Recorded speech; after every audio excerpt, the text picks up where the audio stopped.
Bismillahirrahmanirrahim. Assalamualaikum warahmatullahi wabarakatuh. Selamat datang di mata kuliah International Economics. Pada kesempatan kali ini kita akan membahas mengenai terms of trade atau dasar tukar. Jadi terms of trade itu adalah perbandingan antara harga komoditas. Nanti kita akan lihat perbandingan antara harga komoditas yang komoditas diekspor atau yang diproduksi dengan harga komoditas yang kita import. Lalu apakah ketika harga itu berubah akan berakibat atau memiliki dampak ekonomi atau memiliki dampak terhadap kesejahteraan masyarakat, atau gambaran besarnya apakah perdagangan internasional itu memiliki dampak kepada kesejahteraan masyarakat. Jadi dibahas dalam sesi ini yaitu terms of trade atau dasar tukar. Jadi bukan nilai tukar ya, harus dibedakan. Kalau nilai tukar itu exchange rate. Jadi ketika uang kita uang dalam negeri dinilai dengan uang luar negeri itu namanya nilai tukar. Tapi kalau harga barang ini namanya dasar tukar atau terms of trade. Jadi untuk memahami konsep dari terms of trade ini dibutuhkan 3 pemahaman terlebih dahulu, yaitu yang pertama adalah pemahaman mengenai production possibility frontier atau batas kemungkinan produksi, yaitu seberapa banyak sumber daya yang tersedia untuk memproduksi barang dan jasa di dalam negeri. Jadi ketika kita asumsikan hanya memiliki faktor produksi tenaga kerja dan capital, lalu di sebuah negara, kalau semua faktor produksi itu digunakan, lalu seberapa banyak output yang bisa dihasilkan untuk menghasilkan komoditas tertentu. Nanti kita lihat, kita asumsikan bahwasannya hanya ada 2 faktor produksi dan hanya 2 komoditas yang bisa diproduksi di dalam negeri. Lalu yang kedua, konsep yang selanjutnya adalah konsep mengenai produk domestik bruto atau melihat PDB output ini, nilainya kita lihat setelah seberapa banyaknya output yang bisa dihasilkan, lalu nilainya berapa besar rupiahnya. Nah, caranya bisa salah satunya menggunakan PDB atau produk domestik bruto. Lalu kita juga menggunakan konsep PDB karena PDB itu bisa dilihat dari 3 sudut pandang, dari sudut pandang pengeluaran, bisa dari sudut pandang pendapatan, bisa dari sudut pandang produksi. Nah, kita akan melihat PDB dari sudut pandang pengeluaran atau pendapatan. Lalu yang ketiga, ini ada indifferent curve atau preferensi masyarakat. Jadi preferensi masyarakat juga menentukan besar kecilnya tadi terkait dengan seberapa banyak yang harus kita ekspor, seberapa banyak yang harus kita import. Jadi analisis term of trade ini membutuhkan 3 konsep ini yang akan kita bahas pada kesempatan kali ini. Konsep pertama, kita membahas mengenai production possibility frontier atau batas kemungkinan produksi. Nah, kita lihat misal di sebuah negara, kita sebut Indonesia gitu ya, misal pada negara Indonesia, semua faktor produksi, baik capital maupun labor, kita asumsikan hanya ada 2 faktor produksi, capital dan labor. Semuanya ini kalau digunakan, itu hanya bisa memproduksi 2 barang. Jadi hanya ada 2 komoditas yang mampu diproduksi oleh sebuah negara dengan asumsi hanya memiliki capital dan labor saja. Nah, misal dari semua total capital dan tenaga kerja itu bisa untuk membuat 2 macam komoditas. Yang pertama adalah baju dan yang kedua adalah pakaian. Jadi semua faktor produksi yang ada itu hanya bisa diasumsikan hanya bisa menghasilkan 2 macam komoditas. Satu baju atau pakaian, yang kedua makanan.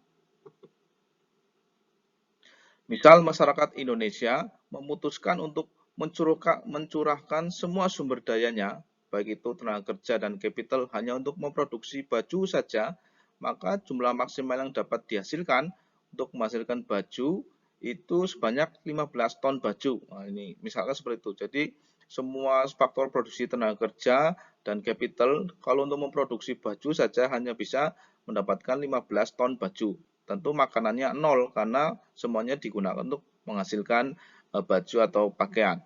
Sebaliknya, kalau semua sumber daya itu hanya untuk mengolah makanan saja atau membuat makanan saja, semuanya ya, ini hanya dapat menghasilkan 5 juta ton makanan dan 0 baju. Jadi ekstrimnya seperti itu. Kalau sumber dayanya hanya untuk menghasilkan dua sumber daya tadi, capital dan labor hanya untuk menghasilkan baju saja, hanya mendapatkan 15 ton baju.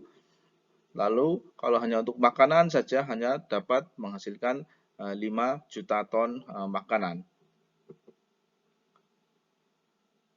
Nah, kalau memilih untuk memproduksi kedua-duanya gitu ya, bisakah negara Indonesia memproduksi dua barang sekaligus, pakaian dan makanan? Ya tentu bisa, dengan apa? Mengorbankan salah satu produksi tertentu. Nah, ini sepertinya sudah kita bahas di beberapa sesi sebelumnya mengenai pattern of trade gitu ya. Jadi dengan mengorbankan salah satu produksi, tentu kita bisa menghasilkan produk yang lain atau komoditas yang lain. Dalam hal ini ketika kita menghasilkan tadi bajunya 15 juta ton, kita kurangi separohnya 7,5 juta ton, maka ada sumber daya yang tidak terpakai yang bisa digunakan untuk menghasilkan makanan. Tetapi juga ada opportunity cost-nya tadi, ada baju yang tidak bisa diproduksi. Nah, seperti itu. Jadi bisa memproduksi kedua jenis komoditas ini dengan asumsi tentu ada perpindahan perpindahan faktor produksi di antara dua industri pembuat komoditas ini. Jadi dimungkinkan adanya perpindahan faktor produksi antara industri baju dengan industri pengolahan makanan atau industri makanan. Jadi bisakah negara Indonesia memproduksi dua barang sekaligus? Ya tentu dalam teori atau dalam konsep production possibility frontier itu bisa dengan menggunakan sumber daya yang tidak terpakai untuk memproduksi barang lainnya. Tetapi tadi ada biayanya dan kita sebut ini sebagai trade off gitu ya. Jadi dalam ilmu ekonomi ada yang namanya trade off dalam sebuah kondisi di mana sumber daya itu yang sifatnya terbatas, nanti tenaga kerja sifatnya terbatas, lalu capital juga sifatnya terbatas. Kalau semuanya digunakan untuk membuat baju menghasilkan 15 juta. Kalau semuanya digunakan untuk menghasilkan makanan hanya menghasilkan 5 juta. Bagaimana kalau ingin menghasilkan baju dan menghasilkan makanan? Ya, tentu ada salah satu komoditas yang harus dikorbankan. Nah, ini namanya trade off. Ini konsep penting dalam memahami batas kemungkinan produksi. Dengan demikian, dalam sebuah perekonomian yang kita banyak asumsinya tadi ya, hanya cuma dua faktor produksi, hanya mampu memproduksi dua macam komoditas, dan asumsi terakhir faktor produksi di antara dua industri ini dapat berpindah secara fleksibel, maka dalam sebuah perekonomian kita memiliki kombinasi produk barang atau kombinasi produksi barang. Nah, kombinasi antara produk baju dan produk bahan makanan yang bisa dihasilkan. Kalau kita gambarkan bentuknya kurang lebih seperti ini. Nah, tabelnya ini kombinasi A, tadi kalau semua sumber daya digunakan untuk memproduksi pakaian, itu menghasilkan 15 juta unit pakaian tetapi 0 makanan. Di kombinasi B, ketika kita ingin memproduksi makanan dan pakaian, tentu harus ada produksi pakaian yang dikorbankan. Jadi untuk menambah 1 juta produksi makanan harus mengorbankan 1 juta unit produksi pakaian. Jadi 14 juta dan 1 juta 14 juta pakaian yang dihasilkan dan 1 juta ton makanan yang dihasilkan. Lalu di kombinasi ketiga, kalau ingin menambah 1 juta lagi produksi makanan menjadi 2 juta, harus mengorbankan 2 juta produksi pakaian. Lalu untuk menambah 1 juta tambahan produksi makanan harus mengorbankan 3 produksi pakaian dan seterusnya. Kalau kita gambarkan ke dalam bentuk grafik, kombinasi produksi makanan dan pakaian yang dihasilkan oleh negara Indonesia, misalkan itu bentuknya kurang lebih seperti ini. Jadi sumbu vertikalnya adalah produksi pakaian, lalu sumbu horizontalnya adalah produksi makanan. Jadi semakin kita lihat, semakin ke kanan di sumbu horizontal, semakin banyak makanan yang diproduksi, nah semakin sedikit jumlah produksi pakaian yang bisa dihasilkan. Jadi inilah kombinasi-kombinasi yang bisa dihasilkan oleh sebuah perekonomian, yaitu kita anggap di sini Indonesia yang hanya memiliki 2 faktor produksi dan hanya bisa menghasilkan 2 macam komoditas. Nah, kurva ini menunjukkan berbagai macam kombinasi produk barang yang dapat dicapai oleh sebuah perekonomian dengan sumber daya yang mereka miliki. Lalu bagaimana dengan titik P? Nah, ini pertanyaannya.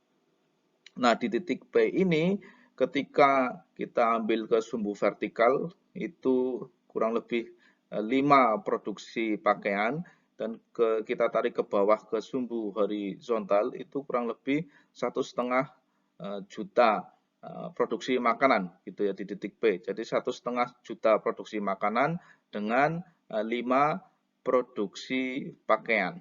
Nah, ini apa yang disebut dengan titik P ini? Kondisi apa? Nah, di kondisi titik P ini kalian sudah belajar di teori perdagangan kemarin adalah titik tidak efisien ya.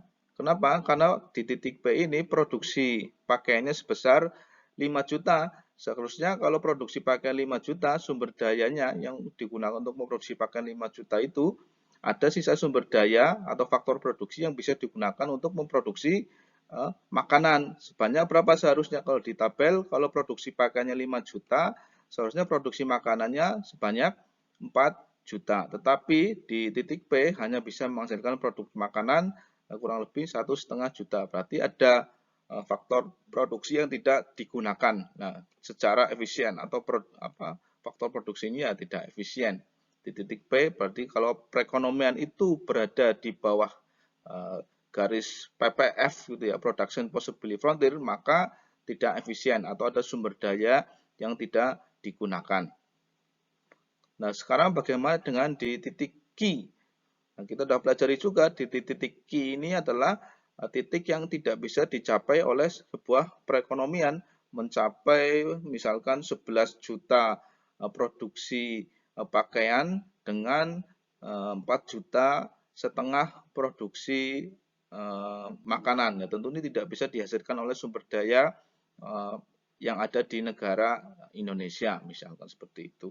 Jadi, perekonomian itu dikatakan efisien kalau berada pada titik frontier ini atau batas itu dari titik A sampai dengan F. Kalau P itu tidak efisien, Q itu tidak bisa dihasilkan. Tentu perekonomian itu inginnya menggeser kurva ini, kurva PPF ini ke kanan sebesar-besarnya. Agar apa ya tadi? Agar produksinya semakin besar, agar produksinya semakin banyak, agar makanan yang tersedia di negara tersebut atau negara Indonesia semakin banyak, agar produksi pakaian di negara Indonesia juga semakin banyak. Dampaknya apa? Pemilik faktor produksi capital dan tenaga kerja mendapatkan imbal jasa yang semakin besar. Nah, seperti itu. Nah, ini disebut sebagai grafik batas kemungkinan produksi. Jadi berisi kombinasi barang atau kombinasi produksi makanan dan pakaian yang dapat dihasilkan dengan ketersediaan sumber daya.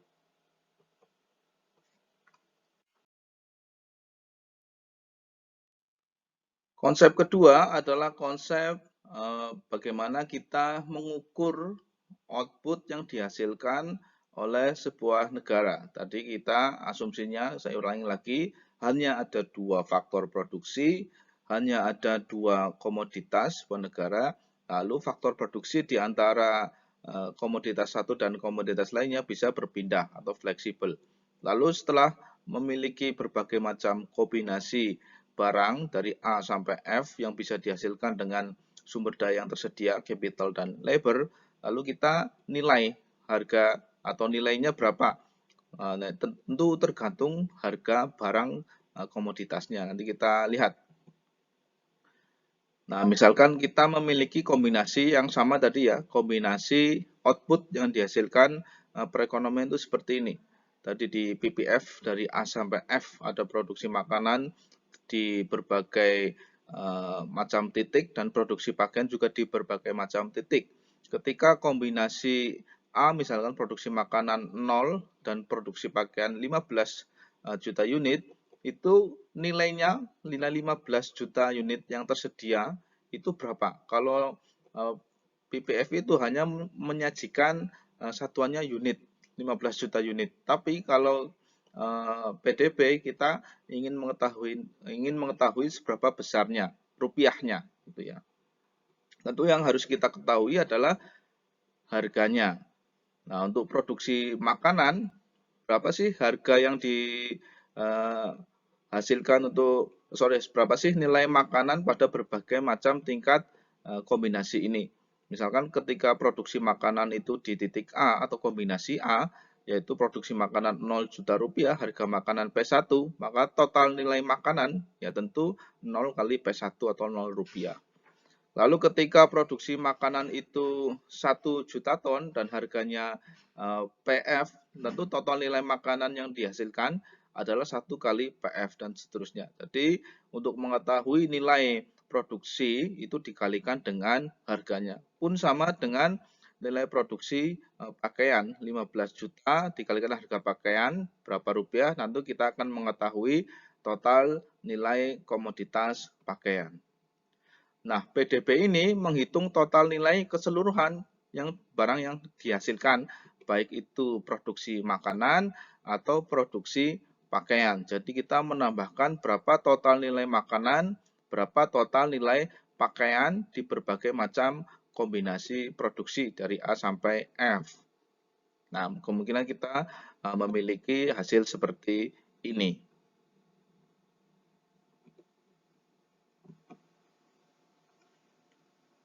Oke, sekarang kita lihat kalau kita buat simbol gitu ya, produksi makanan itu QF, lalu harga makanan itu PF atau P food, Q food, lalu produksi pakaian itu Q clothes, ya quantity clothes Q, singkatan quantity, lalu harga pakaian itu price clothes, maka total nilai itu adalah kita sebut sebagai V. Bagaimana menghitungnya?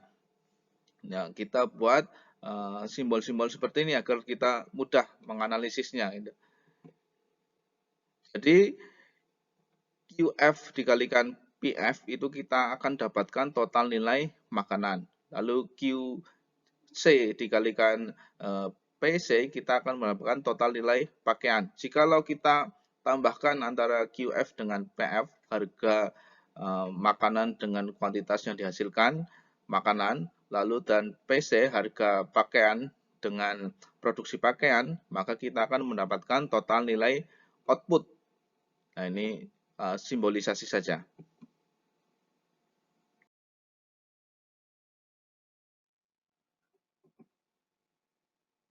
Mari kita sedikit persamaan ini ya. Ini persamaan output. Mari kita ubah sedikit. Kita ubah ke sisi kiri. QC kali PC sama dengan V dikurangi QF kali PF. Maka QC sama dengan ini dibagi PC semua ya, V per PC dikurangi PF per PC dikalikan QF. Nah, ini seperti ini. Apa tujuannya? Nanti kita akan melihat mengapa kita melakukan modifikasi persamaan PDB menjadi sumbu sama dengannya, di kiri sama dengan itu hanya QC saja, lalu sumbu kanannya itu berbagai macam ini. Nah, tujuannya adalah kita akan memasukkan grafik PDB ini ke dalam grafik batas kemungkinan produksi yang ini. Bagaimana kita memasukkan persamaan QC sama dengan V dibagi PC dikurangi PF per PC dikali QF. Ini kita bagaimana cara memasukkan fungsi tersebut ke dalam grafik batas kemungkinan produksi.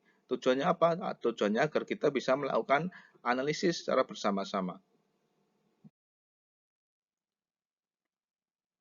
Nah, bagaimana cara kita memasukkan fungsi PDB, kita masukkan analisisnya ke dalam batas kemungkinan produksi?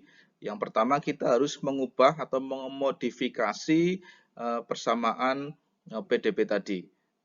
Kenapa diubah persamaannya? Kalau Anda lihat di grafik batas kemungkinan produksi, sumbu vertikalnya adalah produksi pakaian atau QC. Jadi, kalau dalam penulisan grafik sumbu vertikalnya, tentu fungsinya sisi kiri sama dengan itu ya sumbu vertikalnya. Atau QC sama dengan, lah itu berarti nilai QC ditentukan oleh nilai sumbu horizontalnya. Nah, sumbu horizontalnya adalah QF. Jadi kita mengubah fungsi PDB yang tadi PC kali QC ditambah PF kali QF sama dengan V, kita ubah sisi kirinya itu QC sama dengan V per PC dan sebagainya. Itu tujuannya agar kita bisa memasukkan fungsi PDB ke dalam fungsi batas kemungkinan produksi. Nah, bentuknya seperti apa? Kita akan mempelajari bentuknya jikalau ini dimasukkan ke dalam fungsi batas kemungkinan produksi tadi. Nah, sekarang kita harus lihat dulu fungsi QC sama dengan V per PC dikurangi PF per PC kali QF itu kira-kira bentuknya seperti apa gitu. Apakah lingkaran, apakah berbukit-bukit, apakah garis dan sebagainya. Nanti kita lihat ya. Nah, ini sebagai contoh. Kita kasih contoh agar lebih mudah. Misal harga makanan itu fix sama di berbagai macam kombinasi, baik harga makanan maupun harga pakaian itu harganya sama di berbagai macam kombinasi. Untuk harga makanan PF itu per juta ton itu harganya 1.000. Lalu untuk harga pakaian per juta unit itu harganya 1.200. Nah, maka perbandingan antara harga makanan per harga pakaian atau PF per PC itu adalah 1.000 dibagi 1.200. Jadi nilainya 0,83. Dan V per PC ini nilainya akan selalu angka. V itu nilai output, PC itu harga. Jadi perbandingan nilai output berapa rupiah dibagi harga pakaian berapa rupiah, nilainya itu akan selalu angka. Nah, nanti kita ubah, kita sederhanakan ya, kita buat nilai V per PC karena itu nilainya selalu angka, kita ubah dalam notasi A. Maka persamaannya menjadi lebih sederhana, yaitu QC sama dengan A dikurangi PF per PC-nya menjadi 1.000 per 1.200 menjadi 0,83 kali QF. Jadi fungsinya sekarang menjadi lebih sederhana atau tidak rumit lagi ya.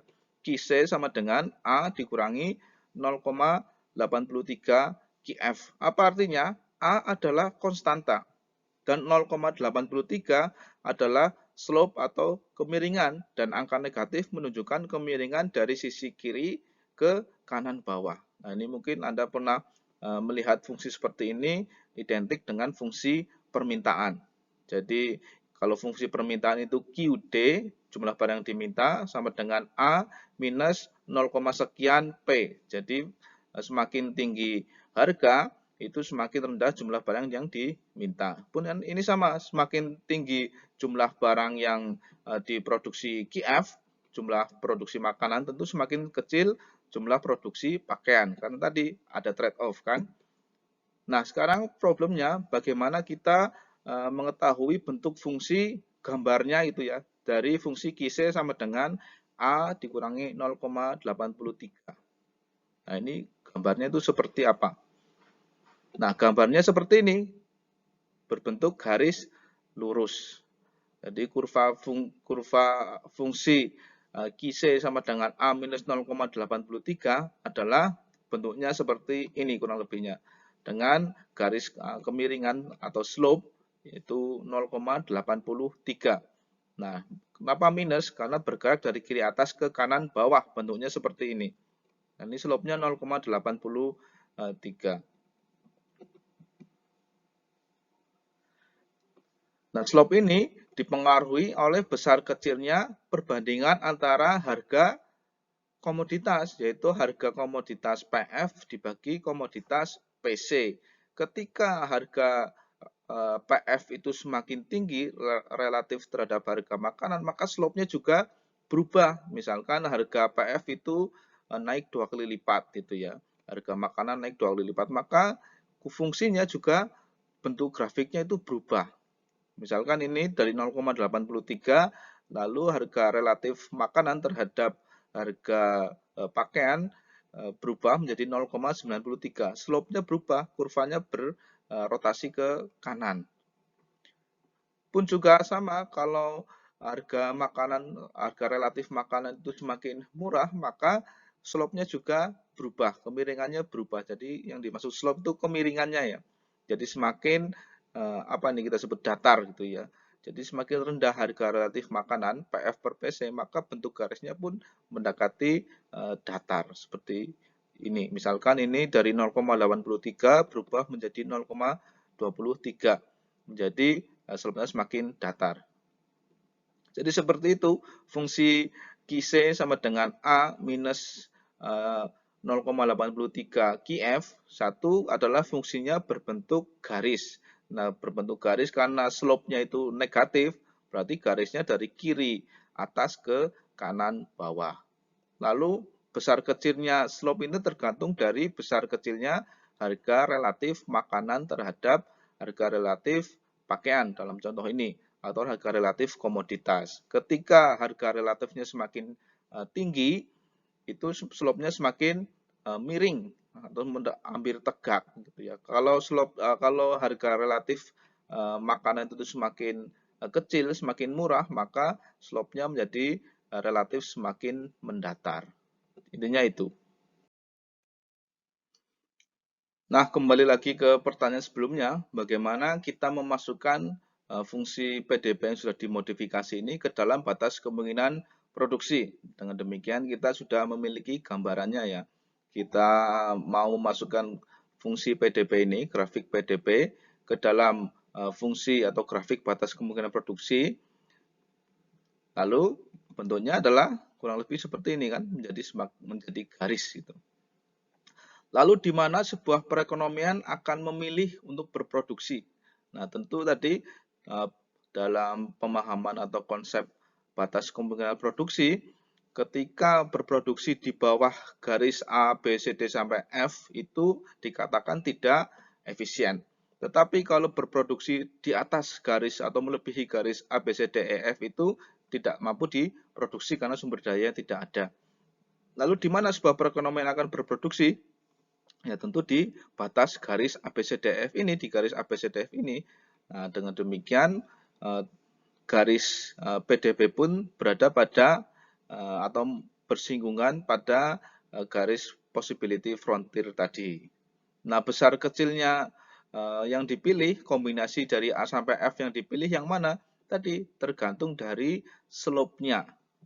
Ya kan? Tergantung dari slope-nya, tergantung dari harga relatifnya. Nah, ini kita dapat pemahaman dari sini. Jadi sebuah perekonomian itu akan memilih lebih banyak pakaian atau lebih banyak makanan tergantung dari harga relatifnya. Kalau harga relatif makanan lebih mahal, ya tentu yang diproduksi lebih banyak adalah produksi makanan di sebuah negara. Kalau harga relatif makanan itu lebih murah daripada harga pakaian, tentu yang banyak diproduksi adalah yang banyak diproduksi adalah komoditas pakaian. Kan logikanya seperti itu. Misalkan kalau ini di titik E gitu ya, ketika harga pakaian itu jauh lebih mahal dari yang di titik D, maka slope-nya akan berubah kan, grafik itu akan slope-nya lebih landai, akan lebih curam, sehingga dia akan memilih pada produksi di titik E yang banyak produksi makanannya dibanding produksi pakaian, karena harga makanan menjadi lebih tinggi, tentu akan lebih menguntungkan.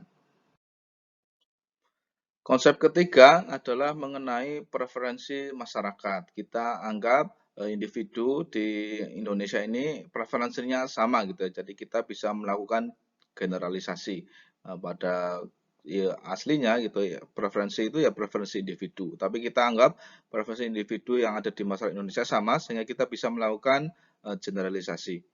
Untuk mengetahui atau menganalisis preferensi masyarakat, kita bisa menggunakan kurva indifference. Nah, ini menunjukkan kombinasi dua barang atau komoditas yang memberikan tingkat kepuasan yang sama. Jadi, jikalau masyarakat Indonesia itu semuanya disurvei misalnya dengan preferensi yang sama, ditanya berbagai macam kombinasi barang, pakaian, dan makanan yang memberikan tingkat kepuasan yang sama itu berapa saja. Misalkan di titik A, dia menyatakan bahwasanya saya puas, masyarakat Indonesia puas itu mengkonsumsi 15 juta pakaian dan 2 juta unit makanan. Dan akan sama puasnya juga ketika mengkonsumsi 9 juta unit pakaian dan 6 juta makanan. Tapi untuk mengkonsumsi pakaian dan makanan tentu butuh sumber daya atau uang gitu ya. Nah, harus disesuaikan dengan yang kita sebut sebagai budget lainnya. Walaupun titik A dan titik B ini memberikan tingkat kepuasan yang sama, tetapi uang masyarakat Indonesia tidak cukup untuk mengkonsumsi 15 juta makanan dan 15 juta pakaian dan 2 juta makanan ataupun 9 juta makanan dan 6 juta pakaian. Yang cukup yang mana? Berada di titik C, yaitu mengkonsumsi 11 juta pakaian dan 3 juta makanan. Nah, ini yang masyarakat Indonesia kemungkinan pilih tentu yang C, 19 juta pakaian dan 9 juta unit makanan. Karena apa? Karena antara A, C, dan B semuanya memberikan tingkat kepuasan yang sama. Bedanya titik A dan titik B tidak bisa terbeli. Titik C bisa terbeli. Nah, sekarang masih sama pertanyaannya, bagaimana memasukkan preferensi masyarakat ke dalam batas kemungkinan produksi ke grafik yang kanan ini. Bagaimana caranya? Nah, ini pertanyaannya ya.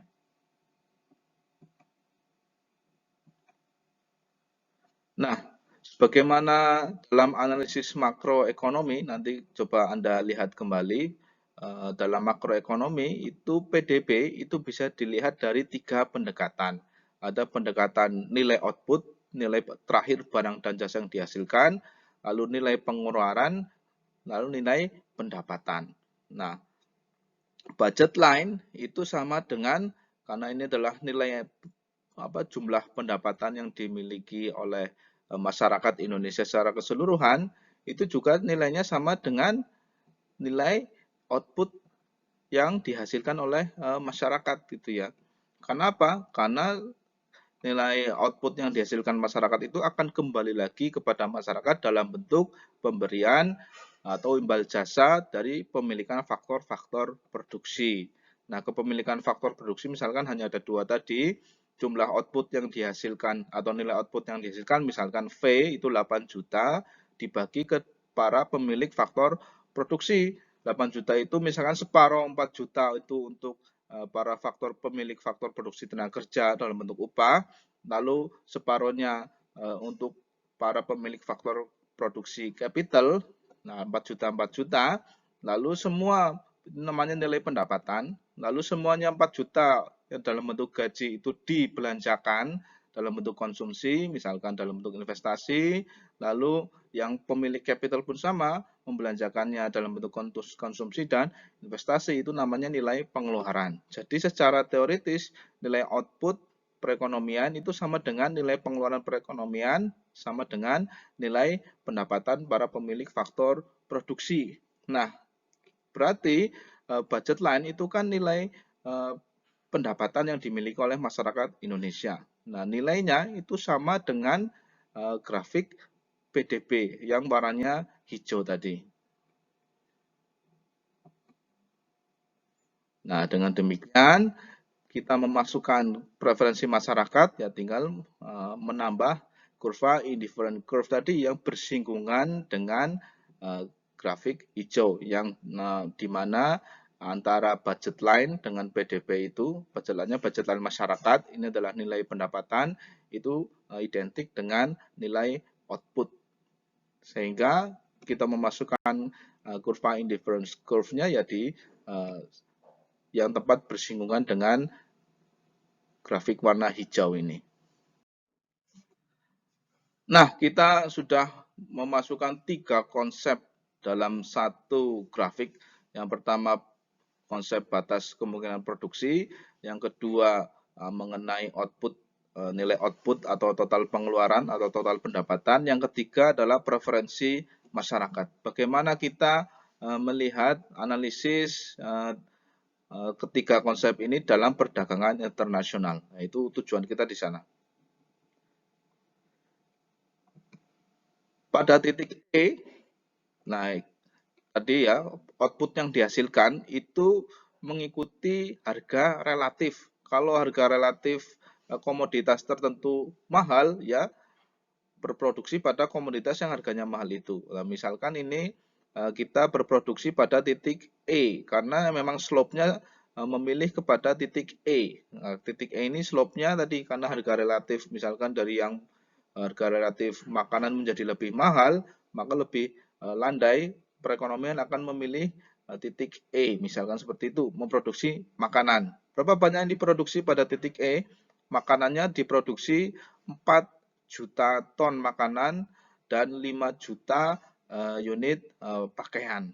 Jadi kalau Anda tarik ke bawah ke produksi makanan yang dihasilkan oleh sebuah perekonomian itu 4 juta ton dan kurang lebih 5 juta unit pakaian.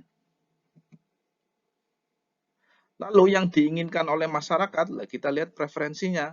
Preferensi masyarakat itu hanya menginginkan mengkonsumsi makanan itu 3 juta ton unit makanan dan menginginkan 9 juta unit pakaian yang ingin dikonsumsi. Anda lihat dari sini, nanti kita analisis. Dengan demikian, dari sisi produksi makanan, itu kelebihan ya, yang diproduksi 4 juta ton, yang diinginkan itu sekitar 3,2 juta ton makanan yang diinginkan untuk dikonsumsi. Lalu dari sisi produksi pakaian, yang diproduksi sekitar 5 juta unit pakaian atau baju yang diproduksi, tapi yang diinginkan ada sebanyak 9 juta unit baju yang ingin diinginkan oleh masyarakat. Jadi keinginan melebihi kebutuhan. Kalau dalam produksi pakaian, kalau di produksi makanan tadi keinginan lebih rendah dari atau produksi lebih tinggi daripada keinginan di produksi makanan. Tapi di produksi pakaian keinginan lebih tinggi daripada kebutuhan atau jumlah yang dihasilkan. Nah, sekarang kita lihat kelebihan produksi makanan itu menurut analisis kita harus ekspor karena harganya sedang tinggi, dan kekurangan produksi pakaian kita impor oleh masyarakat Indonesia. Jadi seperti itu analisisnya.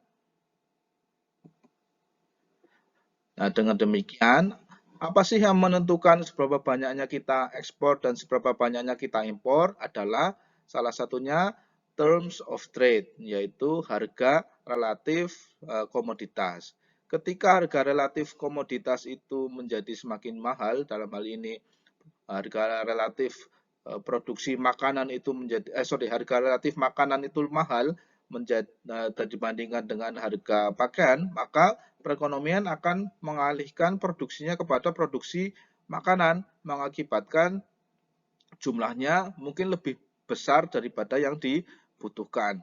Lalu ada yang harus dikorbankan, yaitu jumlah produksi pakaian. Nah, hasil dari kelebihan jumlah produksi makanan itu ditukarkan untuk memenuhi kebutuhan produksi pakaian di dalam negeri. Kelebihan produksi itu kita sebut sebagai ekspor, lalu kekurangan produksi yang kita tutup dari penjualan produksi makanan itu adalah dari impor. Uangnya dari mana? Ya tentu uangnya dari mana?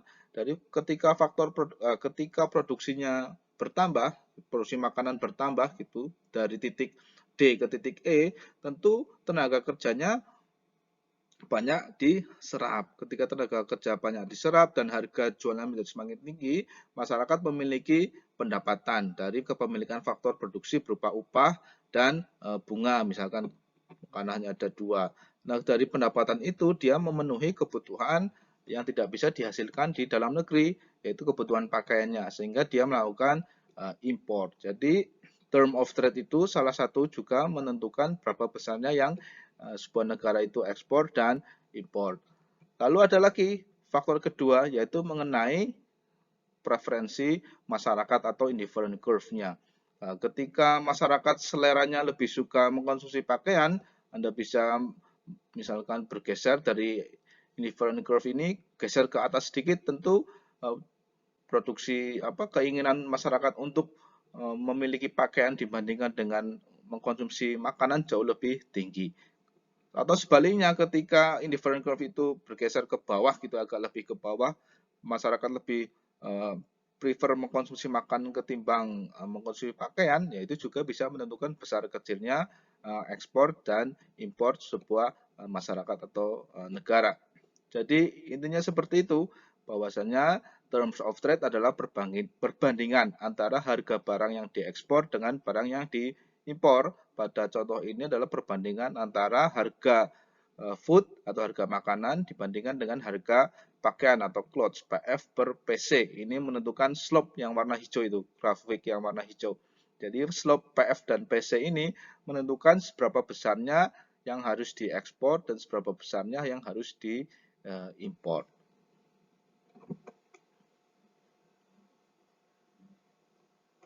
Perubahan terms of trade tentu berdampak pada kesejahteraan masyarakat, karena perubahan harga akan mengubah barang apa yang akan diproduksi lebih banyak, dan pemilik faktor produksi di sektor itu akan memperoleh balas jasanya.